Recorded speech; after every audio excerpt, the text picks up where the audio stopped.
So this is kind of fun. I'm going to take a small jug that I made yesterday. This is a 2-pound jug, so it will hold a quart of rum or whatever the seaman wants to put in it. My family was in the clipper ship business, and New England sea captains like to have commemorative flasks. You see them in people's houses a lot in places like Salem, Marblehead. So what you do is you start with a pretty wet jug. You can see this jug still has a shine on it from being made yesterday.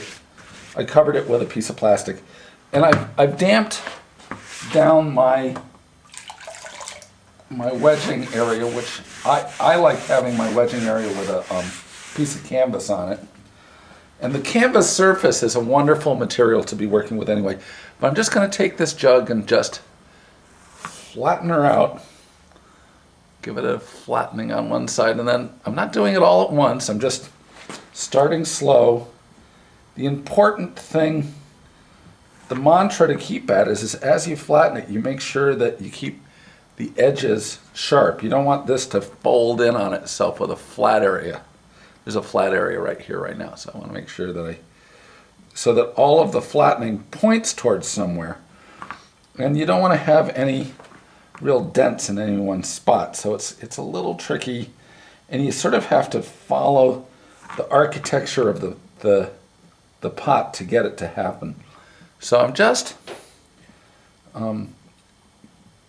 you have to do this when this is a little wet, because you're really distorting it, and if you try to do this when it gets too dry, you'll crack the material.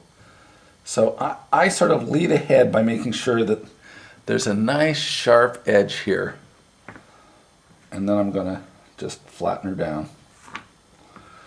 And the same on the other side.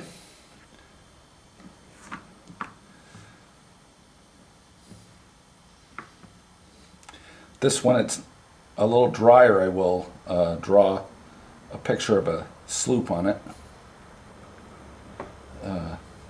My mom's people gave a boat to the American Navy called the Hannah.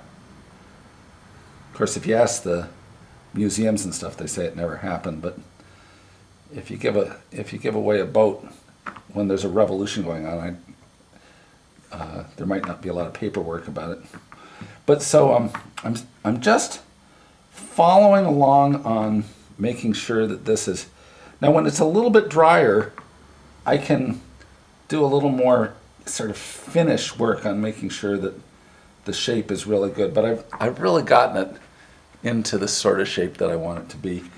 And when it's wet like this, it's okay to be putting a handle on. Now I'm going to take a little bit of water and just, this is a pretty soft piece of clay, and I'm going to pull out a piece of clay for a handle. Try leaning over a pot so it looks good for a camera. This is ridiculous. Simon, I don't know how you do this. Looking at the camera instead of what you're doing.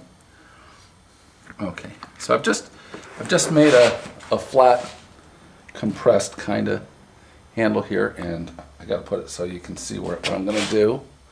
So then I'm just going to cut off the end of it.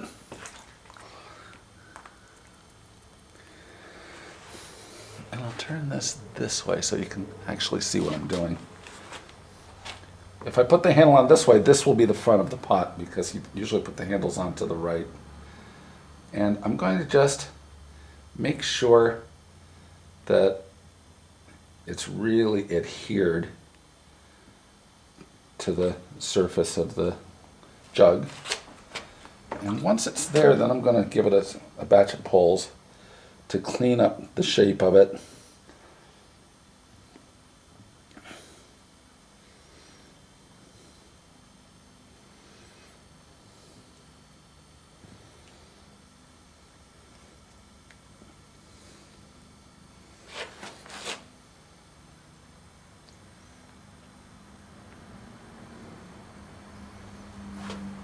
A lot of the finish up work on this I'm going to do after the pot's a little drier.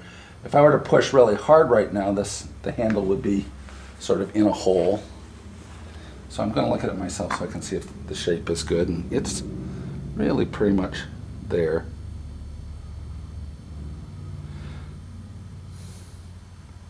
Okay, so a little bit later I'll do some sgraffito work on this and we'll have ourselves a New England flask. Oh, I'm looking at the bottom. You bring this in on itself quite a lot. And again, I'll make sure that that sgraffito decoration that's here, I'll clean that up a little bit later. Okay, thanks for having a look, you guys.